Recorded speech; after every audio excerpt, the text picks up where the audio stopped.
নমস্কার। People's voice নিউজে আপনাদের সবাইকে স্বাগত। আমি অরূপ। আমেরিকার পর ব্রিটেনের এক সভায়ও ভার্চুয়ালি ভাষণ দিলেন শেখ হাসিনা। তিনি বাংলাদেশের বর্তমান পরিস্থিতি নিয়ে মুখ খুলেছেন এবং স্বাভাবিকভাবেই অন্তর্বর্তী সরকারের প্রধান যিনি উপদেষ্টা তাকে শুলে চড়িয়েছেন এবং বলেছেন যে তাকে খুন করার চেষ্টা হয়েছিল, তাই জন্য তিনি পাল্টা কোনো প্রত্যাঘাত করেননি। এবং বাংলাদেশের বর্তমানে কি অবস্থা, আগের থেকে কি ফারাক, সেটা তিনি এই যে ভার্চুয়াল মাধ্যমে সবিস্তারে বলেছেন। এখন যে প্রশ্নটা বড় হয়ে দেখা দিচ্ছে যে আবার কি শেখ হাসিনা অজ্ঞাতবাস ছেড়ে উনি এখন ভারতে আছেন, সেখান থেকে কি আবার তিনি আওয়ামী লীগের হয়ে ওখানে মাঠে নামবেন, নাকি এখন উনি ওখানে গেলেই গ্রেপ্তার হবে এই আশঙ্কায় কোন জায়গায় যাচ্ছে বাংলাদেশ, কোন পথে চলছে? এর মধ্যেই আজ সোমবার সেখানে ভারতের বিদেশ সচিব পা রাখবেন। এই যে যে বাংলাদেশ এবং ভারতের মধ্যে টানাপোড়েন চলেছেন, সেই বিদেশ সচিবের আজকের বাংলাদেশ সফর যথেষ্ট গুরুত্বপূর্ণ। আজ আমরা এই নিয়েই কথা বলবো। আমাদের সঙ্গে আজকে তিনজন অতিথি আছেন। বাংলাদেশ থেকে আছেন কবি ও প্রাবন্ধিক কামরুল ইসলাম, আমাদের কলকাতা থেকে আছেন অধ্যাপক এবং রাজনৈতিক বিশ্লেষক রাজাগোপাল ধর চক্রবর্তী, এবং আমেরিকা থেকে আছেন সমাজকর্মী ও উদ্যোগপতি স্বাধীন মজুমদার। আপনাদের তিনজনকেই অসংখ্য ধন্যবাদ, স্বাগত আমার চ্যানেলে। আপনাকেও ধন্যবাদ। অশেষ কামরুলদা, কৃতজ্ঞতা। হ্যাঁ, সেটা হচ্ছে আমরা দেখলাম যে শেখ হাসিনা যে ভার্চুয়ালি লন্ডনে যারা আওয়ামী লীগের কর্মীদের উনি যে ভাষণ দিলেন, এটা আমেরিকার পর আরেকবার। এবং তারপর আপনি কিভাবে দেখছেন বাংলাদেশের রাজনীতিতে এর প্রভাব কতটা, কিভাবে এটাকে আপনি পর্যালোচনা করবেন? অশেষ ধন্যবাদ ও কৃতজ্ঞতা জানাই যে আজকে এই অনুষ্ঠানটি অত্যন্ত গুরুত্বপূর্ণ। বাংলাদেশের রাজনৈতিক দলের মধ্যে অন্যতম প্রধান দল বাংলাদেশ আওয়ামী লীগ। বাংলাদেশ আওয়ামী লীগের যিনি প্রধান, তারই একটি ভার্চুয়াল বক্তব্য যুক্তরাজ্যে তার নেতা কর্মীদের উদ্দেশ্যে সেখানে একটি সভায় দিয়েছেন। এই বক্তব্যের মধ্য দিয়ে তিনি বা যে নতুন সূর্যোদয় হবে বলে তিনি মনে করেন। প্রথমত আমরা একটু ফিরে দেখি যে সেই 5ই আগস্টের পরবর্তী এবং তার কিছুদিন আগে জুলাই আগস্টে এদেশে একটা বড় ধরনের বিক্ষোভ, সমাবেশ এবং গণ অভ্যুত্থান হয়। সেই গণ অভ্যুত্থানের মাধ্যমে শেখ হাসিনা বাংলাদেশ থেকে চলে যেতে বাধ্য হন এবং তিনি আশ্রয় নিয়েছেন ভারতে, এবং ভারতের সেখানে অজ্ঞাত স্থানে তিনি আছেন। এই অজ্ঞাত স্থান থেকে তিনি বিভিন্ন সময় ভার্চুয়ালি মোবাইল ফোনে, টেলিফোনে তিনি কথা বলেছেন। যুক্তরাজ্যে কথা বলেছেন এবং আহ, ইতিমধ্যে যুক্তরাষ্ট্রেও কথা বলেছেন।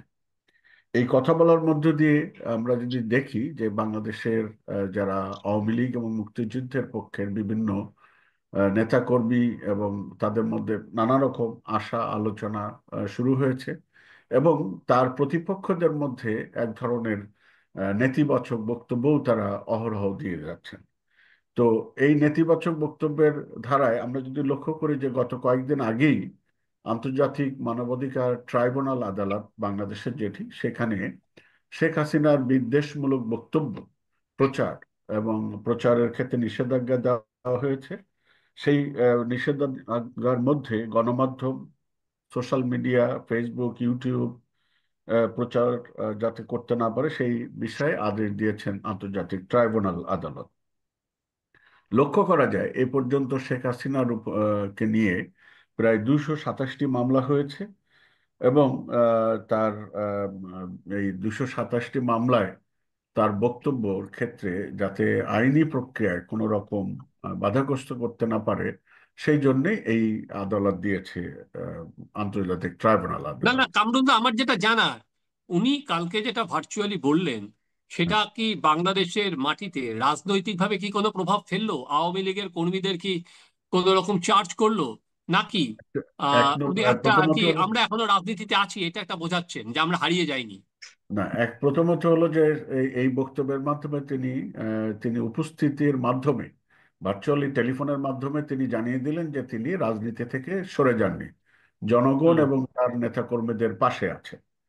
এটি দিয়ে বাংলাদেশের যে তার নেতাকর্মী আছে তারা যে একটা অসহায় এবং দুঃসহ জীবনযাপন করছে, নানা রকম কেচের মধ্যে আছে, সেই থেকে তাদের একটি মানসিক উত্তরণের দিকে যাবে বলে মনে অনেক ক্ষেত্রে অনেকেই বিশ্বাস করেন। কিন্তু যেটি হয়েছে যে এটি ব্যক্তিগত ভাবে যেভাবে আওয়ামী লীগের নেতা কর্মীরা প্রচারে নিয়েছেন বা আন্তর্জাতিক মিডিয়া যেভাবে প্রচার হয়েছে, বাংলাদেশে কিন্তু কার্যত আমরা কোনো চ্যানেলে মিডিয়ায় এটা প্রচার দৃশ্যমান হয়নি। যেসব বাইরের দেশের বিবিসি অন্যান্য থেকে সংবাদ আমরা লক্ষ্য করেছি, ফলে এর ইফেক্টটা কোন পর্যায়ে যাবে, কিন্তু আজকে মিডিয়া তো কেউ আটকাতে পারে না। সোশ্যাল মিডিয়া এমন অবস্থায় গেছে যে প্রান্তিক পর্যায়ে চলে গেছে। এবং বরং যেটা নিষেধাজ্ঞা, তো এরকম হয়েছে যে চায়ের টেবিল প্রান্তিকে সেখানে শেখ হাসিনা কি বলল দেখি। তার কারণ হলো দ্রব্যমূল্যের বাংলাদেশের ঊর্ধ্বগতি। বাংলাদেশের নানান জায়গায় অহরহ সেই মব জাস্টিসের নামে মব অ্যাটাক এগুলো অব্যাহত আছে। দুই, এরপরে দেখা যায় যে বিভিন্ন জায়গায় ডক্টর অনুপম সেন তার মতন একজন শিক্ষাবিদকে সম্মিলিতভাবে পদত্যাগে বাধ্য করা হচ্ছে। তো এর ফলে জন অসন্তোষ, জনগণের ভিতরে নানান রকম ক্ষোভ দুঃখ কষ্ট থাকার কারণে তারা সবাই মনে করে যে দেখি শেখ হাসিনা কি বললেন।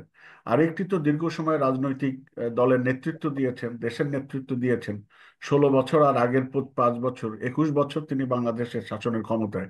ফলে কৌতূহল তো আছে। না, আরেকটি সেটা যেটা দেখা যে 16 তারিখ আর কি এরপর আওয়ামী লীগের কর্মীরা রাস্তায় নামবেন কিনা। এখনো পর্যন্ত সেই ধরনের কর্মসূচি আমরা লক্ষ্য করিনি। যেমন এবার বিজয় দিবসকে কেন্দ্র করে সরকারের কিছু পদ্ধতিগত প্রস্তুতির ক্ষেত্রে পরিবর্তন এনেছেন। যেমন সেই বিজয় মেলা করা, আগে যেমন হুম। যে কুচকাওয়াজ হতো সেটি বন্ধ করা হয়েছে। বিজয় মেলা প্রাণ থেকে সে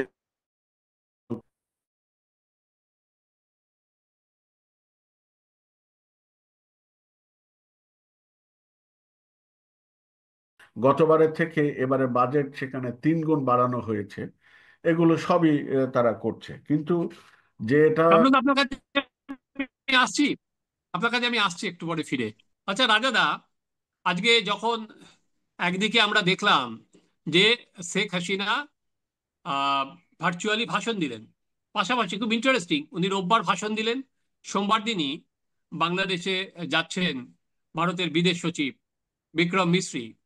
একদিকে যখন বিক্রম মিশ্রির এই ভারত সফর, পাশাপাশি কিন্তু আমরা কি দেখছি যে সংখ্যালঘুদের ওপর নির্যাতন বাড়ছেই। এর সঙ্গে যে অ্যাডিশন হয়েছে সেটা হচ্ছে কিন্তু চিন্ময় দাসের বিরুদ্ধে আর একটা হত্যা চেষ্টার অভিযোগ জমা পড়েছে চট্টগ্রামে মেট্রোপলিটন ম্যাজিস্ট্রেটে। অর্থাৎ চিন্ময় দাসকে ছাড়ার তো কোনো বিষয় নেই, নানা মামলায় তাকে জড়িয়ে দেওয়া হচ্ছে। আপনি এই দুটো বিষয়কে পাশাপাশি দেখছেন কি করে? হ্যাঁ, দেখুন, মানে আমার যেটা অনেকদিন ধরেই মনে হচ্ছে, সেটা হচ্ছে যে বাংলাদেশের সরকার এবং তার সঙ্গে যে সমস্ত নন গভর্নমেন্ট অ্যাক্টার্সরা আছে তারা খুব হারি, দে আর ইন হারি, মানে ভীষণ তাদের খুব মনে হচ্ছে এক্ষুনি কিছু কাজ করতে হবে। হয়তো তারা 20শে জানুয়ারি ট্রাম্প আমেরিকায় বসবেন, ভয় পাচ্ছেন সেখানে হয়তো ট্রাম্প বেশি কিছু কিছু করতে পারে, সেই ভয় থেকেই খুব দ্রুত কিছু কাজকর্ম করতে চাইছে। একটা মৌলবাদী ধারণা তাদের উপর চাপিয়ে দেওয়া হয়েছে, যারা তাদের বসিয়েছেন তাদের উপর চাপিয়ে দেওয়া হয়েছে যে তোমরা সংখ্যালঘু শূন্য করো, মুক্তমন ধারণা সেটাকে একদম নষ্ট করে দাও। বাংলাদেশে এইসব মুক্তমন চলবে না, সংখ্যালঘু ধর্ম চলবে না, এখানে একটাই ধর্ম, হ্যাঁ, সংখ্যাগরিষ্ঠের যে ধর্ম, সুন্নির যে ধর্ম, সেটাই এখানে পালন করতে হবে। আহমদিয়া, বাহাই বা শিয়ার কথা বলা চলবে না, বা খ্রিস্টানদের কথা বলা চলবে না। যাই হোক, সে প্রসঙ্গ তো আমরা সবাই জানি।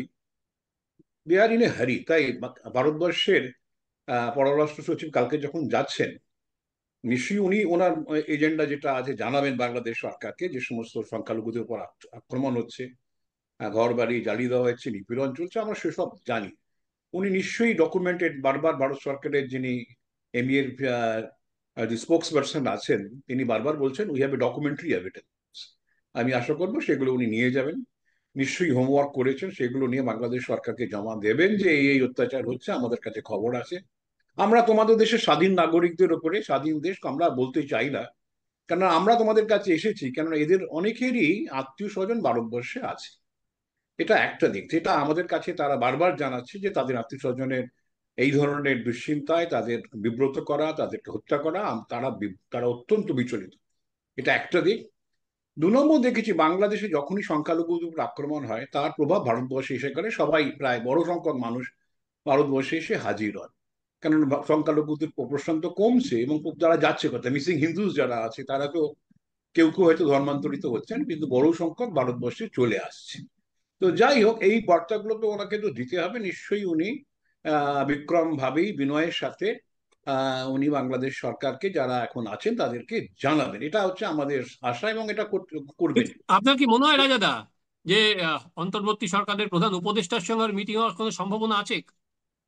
মোহাম্মদ ইউনূসের দেখুন, সঙ্গে কোনো মিটিং হওয়ার সৌজন্য সাক্ষাৎকার হয় ম্যাক্সিমাম হতে পারে, সেখানে এত সব কথা বলার তো জায়গা নেই। উনি পররাষ্ট্র সচিবকেই, তৌহিদ হোসেন এখন অনেক উঁচু পোস্টে চলে গেছে, ওনার সঙ্গে দেখা হওয়া সন্দেহ মুশকিল আছে। যেমন কূটনৈতিক যে ডিপ্লোম্যাটিক প্রোটোকল আছে তাতে তো সচিব যাচ্ছেন, মন্ত্রী দেখা করবেন নয়তো, সৌজন্য সাক্ষাৎকার হ্যালো বলবেন হয়তো, সেতে খুব একটা কিছু হবে না। উনি সচিবকেই দিয়ে আসুন না, যা বক্তব্য সচিবকেই তো বলে না, আসুন। যেটা দেখানোর, আমরা ধরুন ওখানে যদি ইউনূস দেখা করেন তাহলে বাংলাদেশের তরফে যে একটা বার্তা সেটা তো একটা পরিষ্কার হবে যে আমরাও তোকে একটা না মেসেজ দিচ্ছি, যেটা, তাই না নয়? দেখুন, সৌজন্য সাক্ষাৎ লাস্টের দিনে হতে পারে। একজন দেশের এখন দায়িত্বপ্রাপ্ত যিনি আছে প্রোটোকল অনুযায়ী ওনার সঙ্গে পররাষ্ট্র সচিবের সঙ্গে বিশেষ সাক্ষাৎ করবেন বলে মনে হয় না, প্রোটোকল অনুযায়ীও করবেন না, এবং ওনার যে ইগো আছে তাতেও উনি করবেন বলে মনে হয় না। যাই হোক, যেটা আমার বক্তব্য হচ্ছে ভারত সরকার তার কাজ করুক। আমরা চিরকালই বলে এসেছি বাংলাদেশের সঙ্গে আমাদের সম্পর্ক দ্বিপাক্ষিক, পাকিস্তানের সঙ্গে সম্পর্ক আমরা দ্বিপাক্ষিক ভাবেই মেটাবো। আমরা কোনো থার্ড এজেন্সির প্রয়োজন নেই, আমরা নিজেরাই মেটাতে সক্ষম। আমরা সেইভাবেই আমাদের সরকারি তরফ থেকে লোক যাচ্ছে, কথা বলবে। আমরা বাংলাদেশের মতন ওইভাবে আচরণ করিনি। ওরা ভারতীয় রাষ্ট্রদূতকে ডেকে পাঠিয়েছে, সামন যাকে বলা হয়, আমরা সেটা করিনি। যদিও আমরা ক্যানাডার ক্ষেত্রে করেছিলাম, ওরা ডাকাতে আমরা সঙ্গে সঙ্গে ডেকেছি। হুম। ওরা দু একজন ডিপ্লোম্যাটিক স্টাফ রিকল করাতেও আমরাও রিকল করেছিলাম, কিন্তু বাংলাদেশের ব্যাপারে একটাও প্রত্যাঘাত আমরা করিনি। তো বোঝাই যাচ্ছে যে আমরা বাংলাদেশের সঙ্গে সম্পর্ক নষ্ট করতে চাই না। এখন যারা আছেন তাদের একটা উত্তেজনা আছে, এর সঙ্গে নন স্টেট অ্যাক্টর বা নন গভর্নমেন্ট যারা আছেন, রাজনৈতিক দল, পুরনো সেনা টেনা, যাদের অস্তিত্বই কোথাও নেই, তারা যেভাবে উগ্র ভাষায় ভাষণ দিয়ে পরিস্থিতিকে যেভাবে ঘোরালো করছেন, হ্যাঁ, যেভাবে হিন্দু নিধনের কথা একে প্রকাশ্যে যারা বলছেন, এই ভিডিওগুলো তো নানান জায়গায় ছড়িয়ে পড়ছে। হয়তো যে যে মানুষটা মৌলবাদী নয় তারও মনে হচ্ছে আমি মৌলবাদী হয়ে বোধহয় আমার কোনো পুণ্য লাভ করি, এসব হতে পারে, এগুলো হওয়ার সম্ভাবনা তো নেই তা নয়।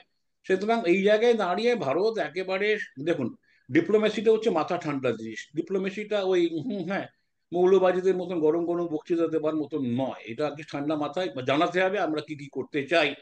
কারণ আমাদের কাছে, ভারতের কাছে অনেক প্রশ্ন আছে। আমরা এক্ষুনি যদি শক্ত অ্যাকশন নিই, বাংলাদেশ সুযোগ পেয়ে যাবে ইসলামিক কান্ট্রিগুলোর কাছে গিয়ে বলা ভারত যে যা আচরণ করছে তা অত্যন্ত বিপজ্জনক। এই জায়গায় দাঁড়িয়ে আমাদেরই কিছুটা বিপদে পড়তে হতে পারে। কারণ আমাদের ভারতবর্ষের একটা ইচ্ছে আছে, সারা পৃথিবী চাইছে ভারত সিকিউরিটি কাউন্সিলে যাক, নিরাপত্তা পরিষদে যাক, এবং আমাদের আমাদের যে সেই ইচ্ছে, সারা বিশ্বের যে ইচ্ছে, এই ইচ্ছেকে বানচাল করার জন্য চীন সক্রিয়, এবং চীন নিঃসন্দেহে বাংলাদেশের এই সমস্ত নন স্টেট অ্যাক্টরকে ব্যবহার করছে, বাংলাদেশের যে গভর্নমেন্ট আছে তাকে ব্যবহার করছে। ভারত সে পথে ফা দেবে না। যদি আমরা পার্মানেন্ট সদস্য সিকিউরিটি কাউন্সিলে হতে পারি, বাংলাদেশের হ্যাঁ, সংখ্যালঘুদের, মুক্তমনাদের এবং বাংলাদেশকেও আমরা আরো বেশি সহায়তা, শান্তিপূর্ণ সহায়তা আমরা করতে পারি। সেটাই হচ্ছে আমাদের কাজ। কারোকে ক্ষতি করা ভারত কোনোদিন করেনি। যে ভারত বাংলাদেশকে স্বাধীন করে ভারতীয় পতাকা যেখানে তোলেনি, নরেন্দ্র মোদী সরকার যেখানে 2014 সালের পর একের পর এক চুক্তি করেছে বাংলাদেশ কি করে এগিয়ে নিয়ে যাবার, শেখ হাসিনার যে স্বপ্ন তাকে তাকে বাস্তব করার চেষ্টা করেছে, কখনোই বলেনি একটা হিন্দু মন্দির করে দাও। এই ইচ্ছে বাসনা কোনোদিনই ভারতের ছিল না, কোনোদিন ভারতের হবে না। ভারত চায় রাজাদা, আপনার কাছে বাংলাদেশ আমি আসছি স্বাধীন। রাজাদা। হ্যাঁ, আমি আসছি আসতে আপনার পারছি কাছে। না, আমি চলে যেতে হবে। ঠিক আছে, থ্যাংক ইউ। ঠিক থ্যাংক ইউ। আছে, ঠিক আছে রাজা। স্বাধীনদা, সেটা হচ্ছে আমি আপনি তো আমেরিকায় থাকেন, আপনি বর্ষবরণ অনুষ্ঠান করবেন, বর্ষবরণ উৎসব করবেন, দীর্ঘদিন ধরে আমেরিকায় আছেন, বাংলাদেশে গিয়েছেন, কিন্তু বাংলাদেশে গতকাল একটি বিজ্ঞপ্তি জারি হয়েছে। সেই বিজ্ঞপ্তিতে বলা হয়েছে যে বর্ষবরণের রাতে সমস্ত অনুষ্ঠান বন্ধ রাখতে হবে। সেদিন কোনো বাজি পুড়বে না, কোনো ফানুস ওড়ানো যাবে না, বার খোলা থাকবে না। কিছুদিন আগে আপনাদের মনে আছে হয়তো গোপালগঞ্জে মহিলারা বাজার করতে পারবে না, সেরকমও ফতোয়া জারি হয়েছিল। আপনি কিভাবে মেলাচ্ছেন তার সঙ্গে আজকে সে যে বাংলাদেশে ছিলেন আর এখন যে বাংলাদেশে, বাংলাদেশ যেখানে আছে? ধন্যবাদ দাদা আমাকে যুক্ত করার জন্য আপনাদের এই অত্যন্ত সুন্দর একটি অনুষ্ঠানে।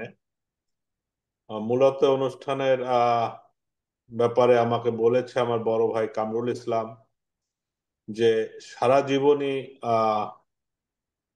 মানুষের রাজনীতি করেছে, যে কখনোই কোনো ধর্ম বা সাম্প্রদায়িকতা তার মধ্যে কখনোই ছিল না, এবং এই সাম্প্রদায়িক রাজনীতির বিরুদ্ধেই অসাম্প্রদায়িক রাজনীতি করতে করতে উনি বড় হয়েছেন। অত্যন্ত ভালো মনের মানুষ। ওনার মতো প্রচুর মানুষ রয়েছে বাংলাদেশে, সবাই যে খারাপ তা না, বেশিরভাগ মানুষই ভালো। তবে আপনি যে প্রশ্নের অবতারণা করেছেন যে 31st নাইট, এটা আসলে আজকের না। এটা শুধু আজকের যে এই ধরনের নোটিশ জারি করেছে তা না, এটা দীর্ঘদিন থেকেই 31st নাইটে ঢাকা শহরে, স্পেশালি ঢাকা সহ বড় বড় শহরগুলোতে বার বন্ধ করে দেয়, এবং আইন শৃঙ্খলা পরিস্থিতি খুব কঠোর অবস্থানে থাকে। এটা আমরা দেশে থাকা অবস্থায়ও দেখে এসেছি, এটা কোনো নতুন বিষয় নয়।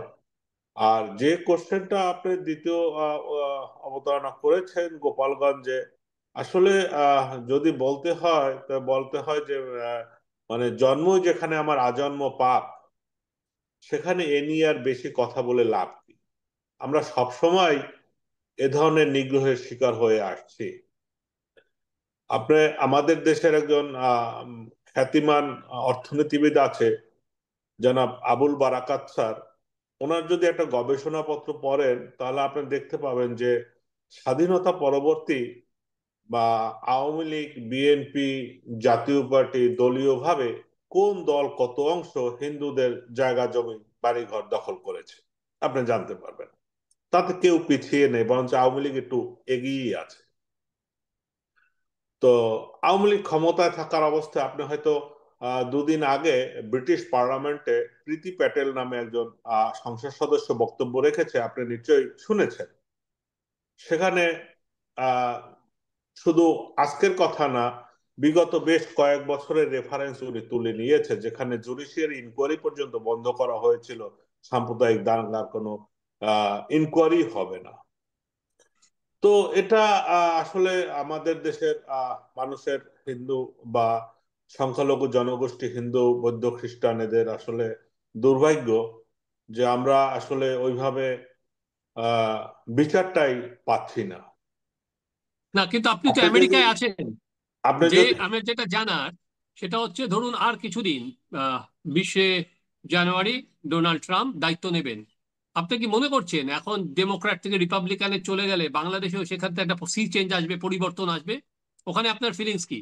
বর্তমানে আসলে আমি যেটা বুঝতেছি যে বাংলাদেশ ভারতের ভিতরে যে পারস্পরিক একটু দূরত্ব তৈরি হয়েছে, আমার মনে হয় দুই গভর্নমেন্ট লেভেল থেকে এটা হয়নি।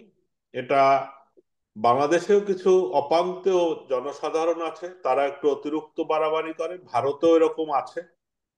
কিন্তু স্বার্থ এমন একটা ব্যাপার, স্বার্থের কারণে এই সম্পর্ক ঠিক হয়ে যাবে খুব শীঘ্রই। এবং এই যে দ্বন্দ্বটা একটু বাড়াবাড়ি করার একটা আন্তর্জাতিক একটা ইন্ধন রয়েছে, যে কারণে এটা হচ্ছে।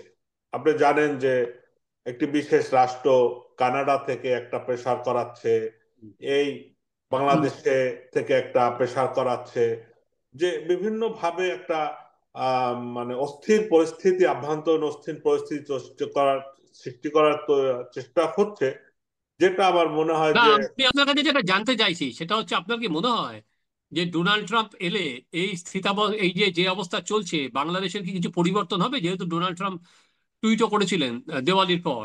না, এবং দেওয়ালির পর টুইট করেছেন, ওটা নির্বাচনের আগে টুইট করেছেন উনি। উনি মূলত ভারত ওনার পছন্দের একটা রাষ্ট্রের মধ্যে একটা অন্যতম হুম, রাষ্ট্র। আপনি কি এবং দেখছেন সেভাবে? যে আহ, তারপরে তুলসী গাবার্ডকে গোয়েন্দা প্রধান করা হয়েছে, যিনি নিজে ইসকনের মেম্বার। এগুলো এগুলো শোনেন, এগুলো এগুলো এগুলো নিয়ে বাড়াবাড়ি করার এমন কোনো বিষয় নাই। কারণ আমেরিকার ডিপ স্টেট এমন একটা ব্যাপার যে ওরা নিজের স্বার্থের বাইরে ও পৃথিবীর কাউকে চেনে না। হুম।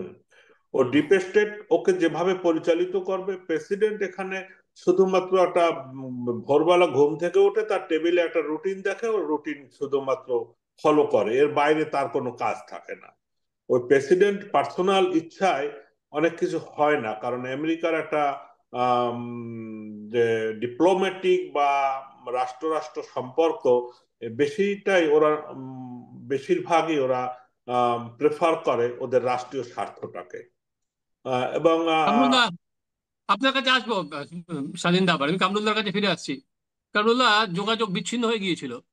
ফলে আপনি এই যে শেখ হাসিনা যে ভার্চুয়াল বক্তৃতা, তারপর আপনি বাংলাদেশের মাটিতে কি দেখছেন? যে আওয়ামী লীগ কি আজকে খুব উজ্জীবিত, নাকি যে এটা একটা জানান দেওয়া, দেখো আমি এখনো রাজনীতিতে আছি, আমি রাজনীতি থেকে হারিয়ে যাইনি? কোনটাকে আপনি প্রাধান্য দেবেন?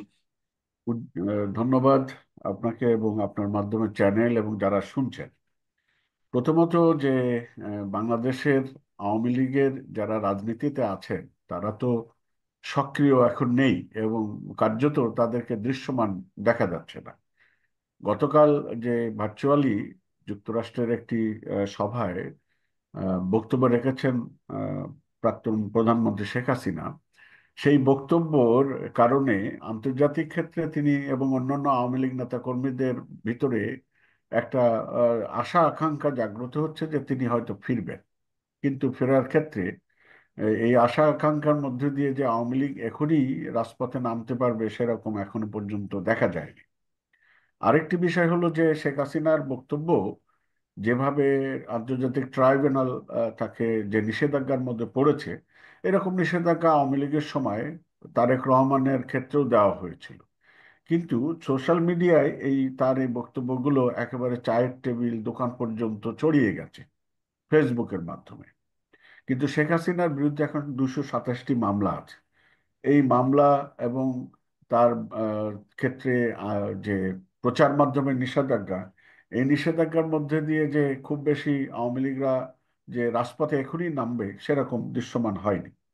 আরেকটি বিষয় হলো যে সংখ্যালঘুদের একটি আন্দোলন এবং তাদের ভূমির উপর অধিকার, ভূমিপুত্র হিসাবে তাদের যে জাগরণ সৃষ্টি হয়েছিল চিন্ময় কৃষ্ণ দাসের গ্রেপ্তারের মধ্য দিয়ে, এবং তাদের উপরে একটি আইনি প্রক্রিয়ার মাঝখানে যে ধরনের ঘটনা ঘটেছে, সেই ক্ষেত্রে সেই আন্দোলনও এখন ম্রিয়মাণ হয়ে গেছে। অনেকেই আতঙ্কগ্রস্ত হয়েছে, অনেকেই নানা কেচের মধ্যে পড়েছে। এবং সেই সময় ভারতের বিদেশ সচিব তিনি বাংলাদেশ সফর করছেন, ইতিমধ্যে বাংলাদেশে তিনি পৌঁছে গেছেন। আর কিছুক্ষণের মধ্যে উভয় পক্ষ দ্বিপাক্ষিক আলোচনায় রুদ্ধদ্বার আলোচনা করবেন এবং তিনি ভারতের বিমান বাহিনীর একটি বিশেষ বিমানে অধিকতর নিরাপত্তার মাধ্যমে তিনি এসছেন। এবং কখন কিভাবে তার বক্তব্যগুলো হবে সেগুলো খুব নিশ্চিদ্র নিরাপত্তার মধ্যে, এবং সেগুলো কার্যত এখনো প্রচার মাধ্যমে উভয় পক্ষের আলোচনার পরে হয়তো প্রচার মাধ্যমে আসবে। তা এক নম্বর হলো যে শেখ হাসিনার চলে যাওয়ার পর বাইরে দেশের প্রচুর আওয়ামী লীগের যারা শীর্ষস্থানীয় নেতারাও তারা দেশ ছেড়েছে, এবং তারা এই বক্তব্যকে কেন্দ্র করে তারা আন্তর্জাতিক ক্ষেত্রে দেশের বিভিন্ন দেশে তারা সংঘবদ্ধ হচ্ছে। বাংলাদেশে আগামী দিনে হোক আর আগামী কয়েক বছর পরে হোক নির্বাচন তো হবে। সেই নির্বাচনের যদি আমরা দেখি যে বাংলাদেশ আওয়ামী লীগ এবং তার জোট জাতীয় পার্টি এবং 14 দলের জোট, এখানে ভোটের তারতম্য হলো 53% ভোট বাংলাদেশ এবং জাতীয় পার্টি মিলে যে 14 দলের, আর বাকি 40 থেকে 43% ভোট হলো যে যারা 35টি দল যারা বৈঠক করেছিল তাদের। এই পরিসংখ্যানটি শুধু হিসাবটা এখনকার নয়, 2001 এবং 2008-এর নির্বাচনে দেখা যায় যে ভোটের পরিসংখ্যান, সেই পরিসংখ্যান থেকে দেখা যায় 2001 সালে কিন্তু আওয়ামী লীগ ক্ষমতায় আসতে পারেননি। মাত্র 1% ভোটের কারণে বিএনপি ক্ষমতায় আসে। আওয়ামী লীগের ভোটের সংখ্যা ছিল 40 দশমিক কিছু, জাতীয় পার্টি ছিল 7 দশমিক সামথিং। আর অপরদিকে যারা ক্ষমতায় আসে তারা 41%-এর কিছু কম তারা এসেছিল। তার অর্থ হলো এই ক্ষেত্রে যে প্রতিবন্ধকতা হচ্ছে যে মব অ্যাটাক, তারপরে অধিকতর অসংখ্য অজানা কেস। এর ফলে আওয়ামী লীগের কর্মীরা সংঘবদ্ধ হতে পারেনি। আরেকটি বিষয় হলো যে শেখ হাসিনার শাসন আমলে যেমন যারা প্রকৃত আওয়ামী লীগের নেতা কর্মীরা তারা সেইভাবে দৃশ্যত সরকারের থেকে তারা বিচ্ছিন্ন হয়ে পড়েছিল, ফলে তারাও সেইভাবে সংঘবদ্ধ হতে পারেনি।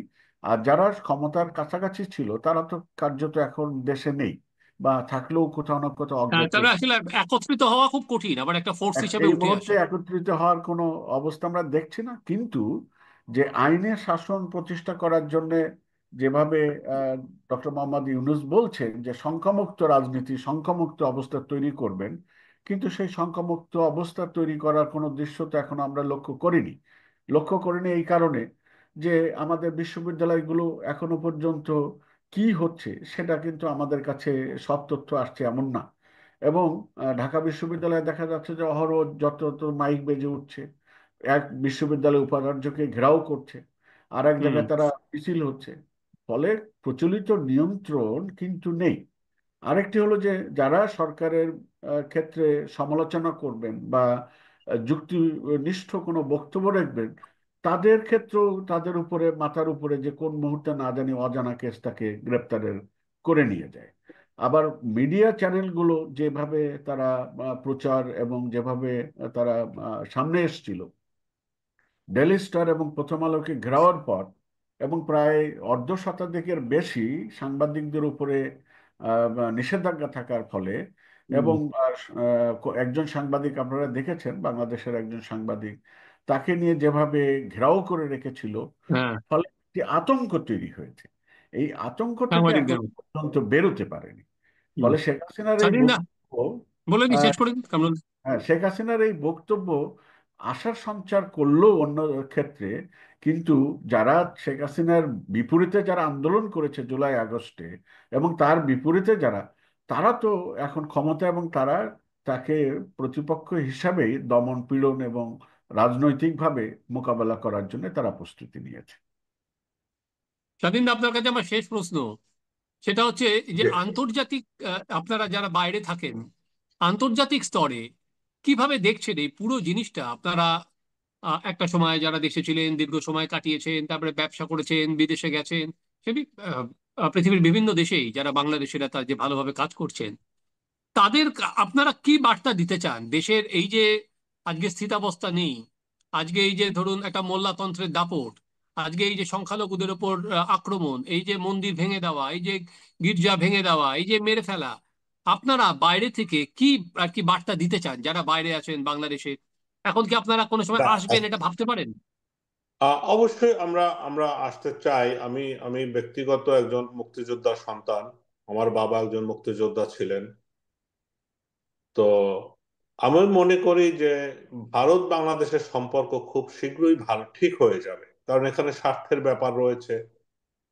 এবং আজকের বাংলাদেশ মিডিয়ায় নিউজে দেখলাম যে ভারতের পররাষ্ট্র সচিবের সাথে বাংলাদেশের পররাষ্ট্র সচিব, পররাষ্ট্র উপদেষ্টা এবং প্রধান উপদেষ্টার সাথে বৈঠক রয়েছে। এবং উপদেষ্টারা, বাংলাদেশের উপদেষ্টারা অনেকেই খুব আশা প্রকাশ করেছে যে ভারত বাংলাদেশের সম্পর্ক ঠিক হয়ে যাবে। এবং আমিও মনে করি যে আন্তর্জাতিক যে একটা কূটচাল চলছে ভারত বাংলাদেশের সম্পর্কের বিষয়, এটাও খুব শীঘ্রই শেষ হয়ে যাবে। আপনি যেটা বলছিলেন যে জানুয়ারি 20 তারিখের পরে অনেকটা পরিবর্তন আসবে সব ক্ষেত্রে। এবং কে বাংলাদেশের ক্ষমতায় থাকবে এটা তো বাংলাদেশের জনগণ নির্ধারণ করবে।